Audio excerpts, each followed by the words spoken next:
Magandang araw, si Ding Dong Dantes po ito. Kapag may nag-aalburutong bulkan, meron akong reminder sa mga dapat nating gawin. Tandaan lang ang MMG. M. Makinig sa payo ng mga otoridad.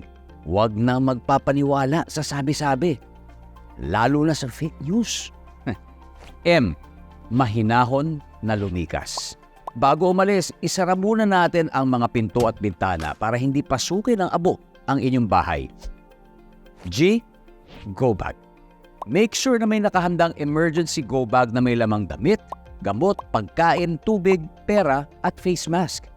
Madali lang tandaan, hindi ba? Mag-MMG ka lang kapag may nagbabadyang pagputok ng bulkan. #panatag ang may alam.